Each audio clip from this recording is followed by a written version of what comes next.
You ever launch an application and get reports that it's lightning fast for someone in, say, London, but painfully slow for a user in Tokyo? It's a super common problem. Delivering a truly global, high-performance application is, well, it's a huge challenge. But Google has this really powerful solution built to tackle exactly that. So let's pull back the curtain and see how they do it. Right. This is the fundamental question, isn't it? You've built one single amazing application. So why does it feel completely different depending on where your users are? It's the same code, the same servers. What's the deal? Well, it all boils down to one word: latency. And that's really just a technical way of saying delay. It's caused by the actual physical distance that data has to travel across the internet. Think about it. Every request has to hop across networks, sometimes oceans, to get from your user to your server and back again. The farther that trip, the slower the experience. Simple as that. So how do you solve for the speed of light? Well, Google's approach is what they call a global front end. The idea here is actually pretty simple, but it's incredibly powerful. Instead of making all your users travel across the world to your app, you bring your app to the edge of Google's massive global network.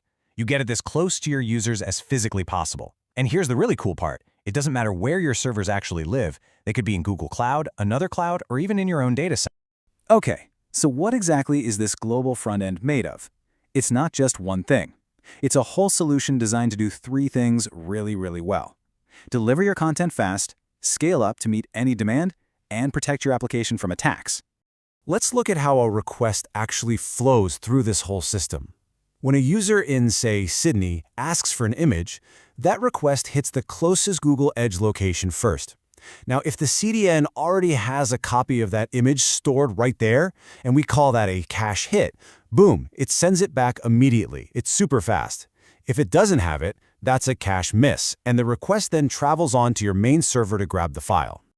And all of this is built on three core pillars. First, you've got cloud load balancing, which is all about handling huge spikes in traffic and just making sure your app stays up and reliable. Then you've got cloud armor, which is like your digital bodyguard, protecting you from nasty stuff like DDoS attacks. And finally, the star of the show for speed, Cloud CDN. That's the content delivery network that actually caches your files at the edge. So, we know a CDN is the key to speed. But here's where it gets interesting. When you go to use a CDN on Google Cloud, you're faced with a big decision. See, it's not just one CDN. There are two main options. And picking the right one for your specific job is absolutely crucial. So let's break it down. On one hand, you have Cloud CDN. Think of this as your go-to for web acceleration. It's perfect for websites, e-commerce stores, anything serving a mix of smaller files like CSS, JavaScript, and images really, really fast. On the other hand, you have Media CDN. This thing is an absolute beast, built for one purpose: media delivery. We're talking streaming video, huge game downloads. It's all about massive throughput. You know, the documentation has this analogy that just nails it. It says comparing Cloud CDN to Media CDN is like comparing Cloud SQL to BigQuery. And that's perfect, right?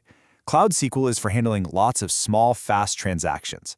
BigQuery is for crunching enormous data sets. They're both databases, but you'd never use one for the other's job. It's the exact same idea here. And this table makes it super practical. Building an e-commerce site? That's Cloud CDN. Serving a bunch of user-generated photos? Again, Cloud CDN. But what if you're streaming live sports or delivering massive software updates? That is a job for Media CDN, no question. And here's the kicker. What about a social media site that needs to do both? Serve the web interface and stream video? You just use both. Pick the right tool for each part of the job. Now, no matter which CDN you end up choosing, they both have a shared secret weapon under the hood. It's a next-generation protocol that gives them a serious performance edge, and it's just baked right in. And that secret weapon is called HTTP/3. This is the latest and greatest version of the protocol that basically runs the web. It's designed from the ground up to be faster and more reliable, especially on shaky connections like mobile networks. It fixes this old, annoying problem called head-of-line blocking, where basically one lost packet could jam up everything behind it. With HTTP/3, data just flows way more efficiently. And of course, it's got modern security built in by default. But, you know, does it actually make a real-world difference? The numbers don't lie. 9%. That is how much YouTube cut down on those infuriating video is buffering moments just by switching to HTTP/3. For your users, that's a tangibly better, smoother experience. And the best part? You get this boost without changing a single line of your own code. It just works. Okay, so performance is critical. But what about security? How do you make sure that only the right people can see your content? You know, like a paid video series or a special photo gallery for members only. Well, one of the most powerful tools for this is something called signed cookies. Now, you could create a unique, signed URL for every single file, but that gets messy and complicated really fast. A signed cookie is just a much more elegant way to do it. You can grant a user temporary access to a whole group of files, like everything in a specific folder, all at once. And the way it works is really straightforward. First, your user logs in. Then, your application creates a special, cryptographically signed cookie that basically says, hey, this user is legit and they can see everything at this path until this specific time. The browser automatically sends that cookie with every request, and the CDN checks the signature before it hands over the file. It's a super simple and secure handshake. All right, so you've picked your CDN, you know it's going to be fast, and you know how to lock it down. But how do you make sure you're squeezing every last drop of performance out of it? Let's talk about some best practices. Okay, if there's one metric you need to obsess over with a CDN, it's your cache hit ratio. That's just the percentage of requests that are served directly from the cache at the edge. The higher that number, the faster your site feels to users, and the lower your costs are because you're not constantly having to go all the way back to your origin, which is just your main server, to fetch files. So how do we get that number as high as possible? Here are some quick wins you can implement right away.